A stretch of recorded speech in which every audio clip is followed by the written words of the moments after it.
Here is a quick 10-step checklist on what you want to do before filming your video content. 1, you want to prepare for your video. What is the message? Who are you talking to? Who is your audience? Now, if you need help learning how to write a message or the content within your message, go watch Dan Keller's video that we have on this course. He is a master at creating video messages. Number 2, select your location. Is that going to be in your office? Is that going to be out at your listing? If you're a real estate agent, you just want to be aware of the location that you are using. Number 3, how are you going to mount your phone? Are you going to use a tripod with a ring light? Or are you going to be using your arm? Because that is going to decide the type of style behind your video. Number 4, this is a pro tip, switch your phone to airplane mode so you're not getting a bunch of notifications when you're filming and distracting you from the message that you're delivering.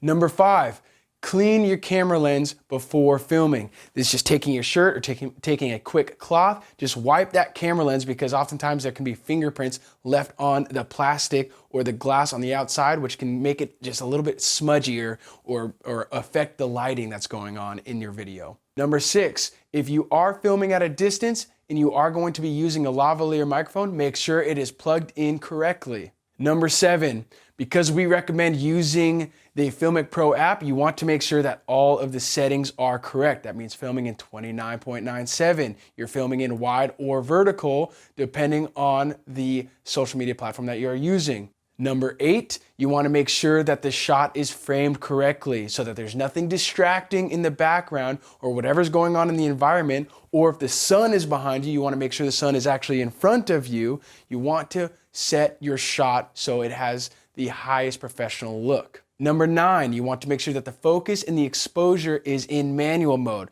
so that you want to double check that the focus is on your face, on your eyes, and you want to make sure that the exposure is correctly exposed for your face when creating a video. Number 10, record a test video. There's nothing worse than recording your video and finding out that your lav wasn't actually plugged in.